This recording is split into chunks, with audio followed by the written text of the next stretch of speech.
Madam President, the United States of America has a number of defining characteristics. Our diversity, our commitment to free enterprise, our ingenuity, and our creativity. American ingenuity has given us phones, automobiles, airplanes, and the internet. Our creativity has made us the world's biggest exporter of culture, movies, television, and music ranging from Motown to Nashville and beyond. While these characteristics are central to who we are as a nation, I believe it is our democratic system of Republican government that truly defines who we are. The American experiment began with the casting off of the British monarchy as American patriots spilled blood for the right to control their own destiny. I'm proud to be standing here today as a member of the Sons of American Revolution, and that one of my ancestors served with General George Washington at Valley Forge. Our ancestors learned firsthand that freedom is not free, and it is not easy.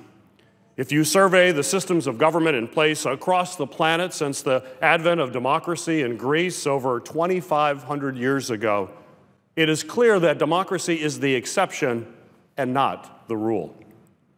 We live in a world that in 2016 has theocracies, monarchies, and autocracies. The creation of a democracy can require revolution, but its preservation requires constant commitment and sacrifice. We must hold on to this commitment if we want to keep our democracy healthy. We have worked toward the more perfect union envisioned by the framers of the Constitution. We have abolished slavery and expanded the franchise to make sure that Americans can vote and have an equal say in our future. We have also welcomed new generations of Americans from every corner of the globe. Just as I'm proud to be the son of the American Revolution, I'm also proud to be the son of an immigrant. My father served in World War II and met my mother in France. She immigrated to the United States, started a family with my father, and found opportunity working as a nurse's aide and an SEIU union steward. My parents are part of the greatest generation, a generation of Americans who defeated Nazism in Europe, struggled to advance equality here at home during the civil rights movement, and saw women move from home to the factory floor to the company boardroom. Our memories can be short as we can become consumed in recent turmoil, but we cannot forget the challenges and successes of the past. We are fortunate to still have living veterans who liberated German concentration camps, and millions of Americans still remember the horrors of Jim Crow laws. As Martin Luther King Jr. famously said, "The arc of the moral universe is long, but it bends towards justice." We have made progress in fits and starts, and we have done so in significant part due to our constitutional democracy. Every democracy is different, and our country continues to evolve, but successful democracies share two common traits. One, they have fair, vigorous, and participatory elections where citizens passionately support candidates of their choosing. And two, when the election is over, all parties accept the outcome and facilitate a peaceful, orderly transition of power. As long as these traits persist, we will remain a successful democracy. And while I'm deeply disappointed by the outcome of last week's presidential election, I accept it. And so do President Obama and Secretary Clinton. I hope Americans of all political stripes can acknowledge President Obama's commitment to putting President-elect Trump in a position where he can begin working for the good of the country. And I also hope that all Americans are able to appreciate Secretary Clinton's strength and resolve since the election and her acceptance of the Electoral College result, once again showing that a person who receives the most votes does not necessarily win, even though she received well over 1 million more votes than President-elect Trump nationally. The weeks after elections generally are a time for healing. And while President Obama and Secretary Clinton have done their part, we remain a very polarized country. This has been particularly contentious, abnormal election. I have never seen anything like it in my life.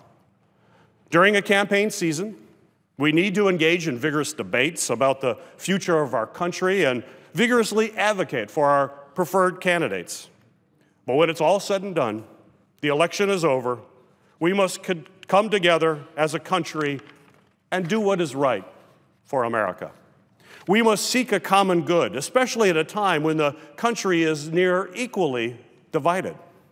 We need to think about the dreams that unite us and not the nightmares that could tear us apart.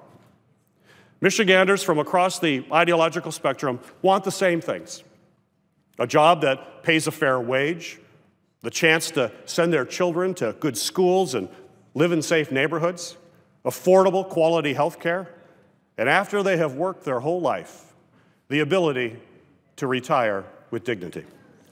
While our economy continues to grow and create jobs, too many families find themselves unable to get ahead.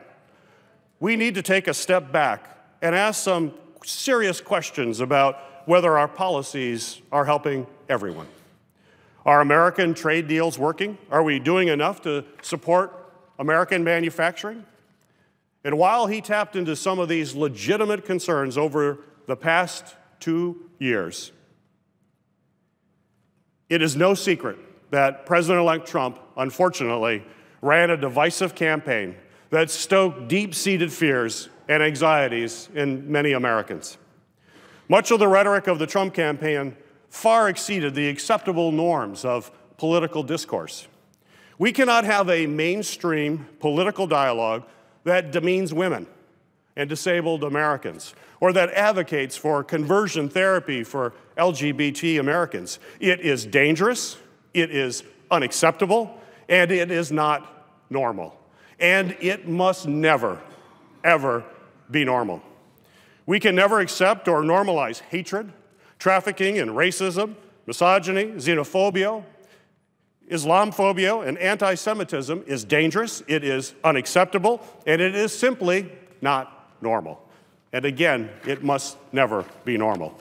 What is happening, or what is now happening with the appointment of a White House chief strategist with ties to the white nationalist movement is dangerous. It is unacceptable, and it is certainly not normal, and it must never be normal.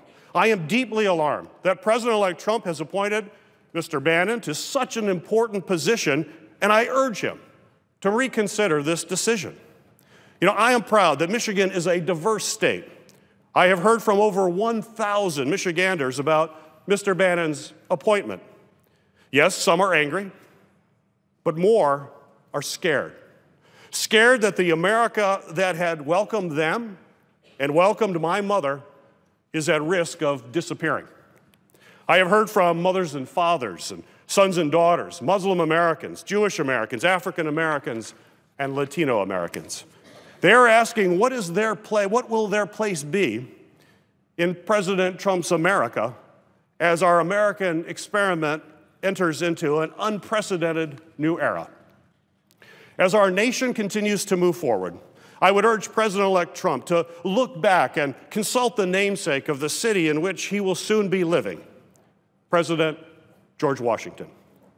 In a letter written in 1790 to the Newport Hebrew congregation, at the time the largest community of Jewish families in America, President Washington succinctly addressed their fears of religious oppression, and he wrote, quote, "The government of the United States, which gives to bigotry no sanction, to persecution no assistance, requires only that they live under its protection, should demean themselves as good citizens." And he added, "Everyone shall sit in safety under his own vine and fig tree, and there shall be none to make him afraid." Well, President-elect Trump won, and the people are afraid. It is now his job to bring our nation together. It is his job to give bigotry no sanction and persecution no assistance. The appointment of Mr. Bannon is clearly a large step in the wrong direction. If this is indicative of how the president-elect is going to run his administration, he can expect me and my fellow Democratic colleagues to fight him every step of the way. On the other hand, if president-elect is prepared to be a president for all Americans and to bind the wounds of division, as he's pledged in his victory speech just last week, I certainly hope that we can find common ground. Whether it is making trade policy work for American manufacturers, supporting small businesses, bolstering cybersecurity, establishing meaningful paid and parental leave policies, or investing in infrastructure, if the president-elect is ready to roll up his sleeves and do what's right by American workers and American families, I will work with him. We don't have Democratic bridges or Republican roads. We don't have Democratic ports and Republican railroad tracks. They are truly nonpartisan. Improving our country's infrastructure is something that we can come together on and show Americans that we are ready to do the people's work. Mr. President, democracy is a wonderful thing, but history shows us that it can also be fragile. We must preserve our democratic institutions and show the people of America that these institutions and their elected officials are working for all Americans. I intend to spend the next 4 years working for what is right for our country and what is right for Michigan, and I hope our president-elect joins me. Madam President, I yield the floor.